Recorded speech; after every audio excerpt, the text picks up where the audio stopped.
craziest thing you've ever seen with your own eyes happen in church? I'm the son of a pastor. My dad and one of his friends used to pastor a church together. This particular Sunday, for whatever reason, they had some animosity with each other. Now, I'm the praise and worship leader. I'm sitting there playing, blah, blah, blah, blah, blah. Just going through worship, We're blessed in the city. We're blessed in the field. All that. I look up, I don't see my dad and Mr. Jesse or whatever. No biggie, keep going. I turn around, they walking back in the sanctuary, bloody than a bitch. I'm talking blood on their shirt, blood all over their clothes, ripped pants, the whole night. They had gone outside and ran a fair one, really gave each other the fade during praise and worship. I'm talking, mink, mink, mink, mink, mookie, mink, bink. And then my daddy got up and preached about forgiveness. Church. Boy, I got a good one for y'all. Y'all need to listen to this. So I was about 9 or 10 at the time, and me, my family, and the pastor was just trying to find a home church. So we finally came across one here in Charlotte, and at first it was going good. The pastor at that church at the time made my current pastor a deacon, so everything was cool. Then when months go by, the pastor at that church was kind of starting to not like my current pastor right now, I guess because the congregation liked him more and enjoyed him a lot more when he was preaching other than that pastor. So one day I walked in, I could just tell the pastor was off. He wasn't feeling it that day, I guess. My current pastor got up on the pulpit, started preaching. Next thing I know, that pastor stood up, got in front of him and pulled out a handgun and pointed at his head. Everybody in this church just started screaming and praying and everything, running around and everything. And the only thing you hear from the pastor is click, click, click. Not one bullet came out. We all know who held them bullets back. Jesus! Then the pastor was on the ground because, he had to. My current pastor had to put the paws on him. Cops showed up, took the gun, looked at it, and it was fully loaded. And like I said, not one bullet came out. He went to a mental hospital and stayed there until the day he died, actually. And my pastor was there all the time by his bedside, just praying for him and just acting like that didn't even happen. That's a God-fearing man, I'm telling you. What's the craziest thing you've ever seen with your own eyes happen in church? Stitch this video and let me know. I'll go first. One of my friends and her high school sweetheart dated for a little bit, and then they had a baby together. After they graduated high school and a little bit more time had passed, they decided to get married. This is one of the first weddings that I remember going to with someone that I had grown up with, so it hit a little bit differently in our friend group. The bride was pregnant at the time, but she wasn't showing and nobody knew except the family. On what is supposed to be one of the happiest days of a bride and groom's life, the pastor decides to tell the congregation that the young lady is pregnant and the only reason that they're getting married is because she's having a child. She also tells her that she shouldn't be wearing a white wedding dress because both of her children were conceived out of wedlock, and then she makes the bride and groom apologize to their families in front of everyone for disgracing God. I've been saying I'm gonna do one of these since the last round of these type of videos on the round, but I guess I can go ahead and tell. So I'll start with saying I went to Missionary Baptist and I did AME Zion also, but the majority of it was Missionary Baptist. So my first time at the AME Zion church, I was flabbergasted, like I was really appalled because the pastor was a black woman. And at I think my mama caught the Holy Ghost or something, 1 second. At Missionary Baptist Church, you will be lucky if they let the women who was powerhouse in the church call themselves a deaconess. Like, it was that bad. So when this lady spoke, she commanded so much attention to her. Like, everybody listened. It was no playing games with her. She spoke in tongues. Everybody got up. Like, people waving their hands, everybody catching the Holy Ghost, speaking tongues. They communicating in just tongues. So she come down from the pulpit. This motherfucker did not care where they landed. She walked somebody right on their forehead. Didn't care where they landed. Like, they was out, baby. Like, out, like you just gave them some NyQuil or something like. And that just mesmerized me. Now, this Missionary Baptist story. It was this one lady. She was the best singer in the church. She had a lot of power in the church. She was over children's church. I don't know why they gave her the responsibility of dealing with the children. I don't know why they did that to us. But she was one of the people that made being unlikable and unbearable her personality. Yeah. But she didn't play with me. She had one time to make a slick comment about how I came to church with my auntie and not my mama. So I asked her why her daughter didn't come to church, because I knew her daughter was having a teenage pregnancy. Next. I had to be like 9 or 10 at the time, and the little girl in this story was younger than me. So she had to be like 5 or 6. And her dad had unalived himself. Somebody asked the little girl how she was doing, and they was talking to her. Everybody was just, giving her support. Why this lady come out the boondocks talking about some, oh yeah, your daddy in hell. Like, and she didn't say it one time. She didn't even say it a second time to clear up any confusion. She said it at least 3 times that day, and she said it on multiple other occasions, just to tell the little girl that her daddy was in hell because he killed himself. See, you trying to start something with this one, because I can go all day. So I grew up in church, and to this day, one of the craziest things that I've seen happen during tithe and offering. So we were on like the last collection of the day, the building fund, whatever the fuck. I don't even know at this point. And the ushers took all the collection plates to the back like they normally do, and the pastor's still talking. So within like 15, 20 minutes or so, they come back out and they're still holding the collection plates, and they dump all the money like into one big bowl. So one of the ushers goes over to the pastor and he whispers something in his ear, and y'all, the pastor's response was visceral. Like his whole demeanor abruptly changed. Like you can see it. So he steps out from behind the podium. He's still holding the microphone, and he looks out at the congregation, and then he says, "Is this all you have to give to God?" Like he screams it, and everybody's like, "What the fuck?" Like it came out of nowhere. So he takes the bowl, dumps the money out, then throws the bowl on the floor and says, "Nobody's leaving until I get some more money," and then sends the ushers to barricade the doors to lock us in.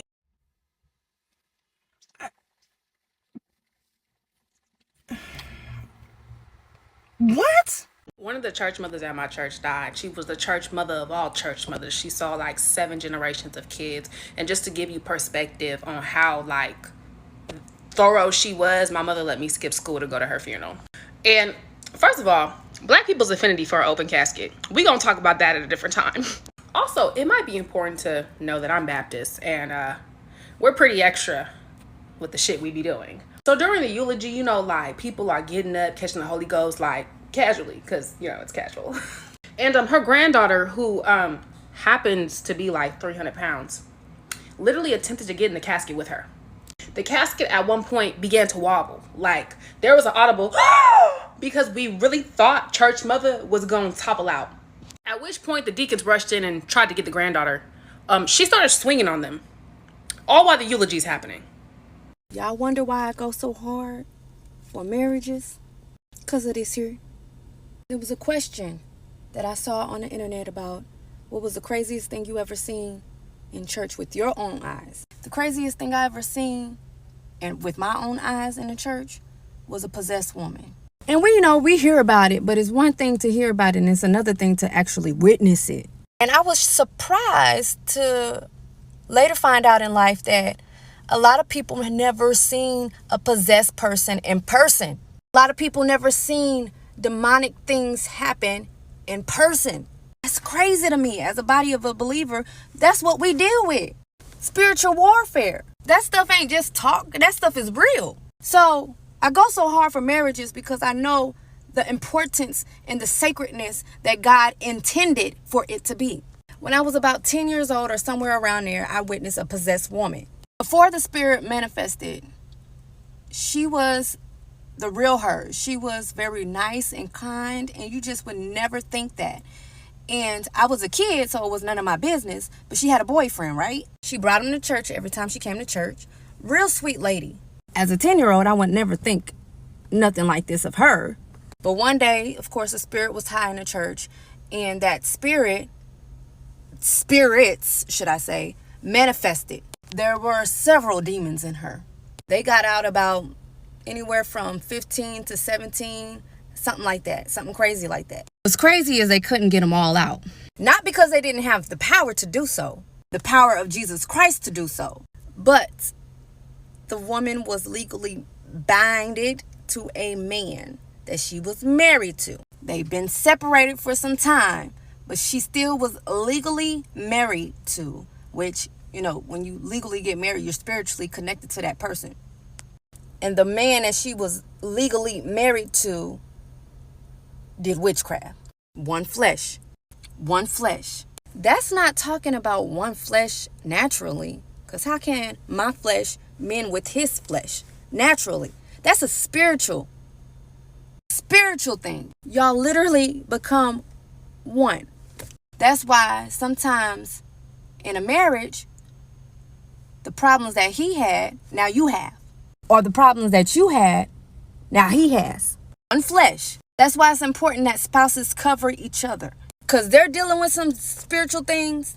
And you're dealing with some spiritual things. And if y'all are not careful, those spiritual things come together. And now y'all are against each other. So yes, your walk with Christ is an individual walk. I cannot on Judgment Day say, well, my husband, and blame everything on my husband. Because it's my responsibility to get it together. So I grew up in an IFB church, which is an independent fundamental Baptist church. And every year we would have a summer camp and an evangelist would come, and that's just a pastor who would come and preach at the camp every night for the whole week. So this year we had a pastor named Pastor Rodney Stewart. Not that Rod Stewart though.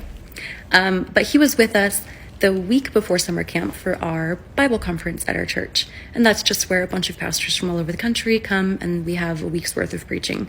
And the dude did not sit right with me at all. He had a very pompous, arrogant attitude. He would sit in the second row and hold his hymn book high and raise his neck high up in the air. And he had his 3 daughters with him, Chastity, Charity, and Faith, and hold their hands. And just how his body language, his demeanor, he just gave off creepy vibes. And his daughters were about my age. I was 16, 17 at the time. So during the week of camp, he preached incessantly about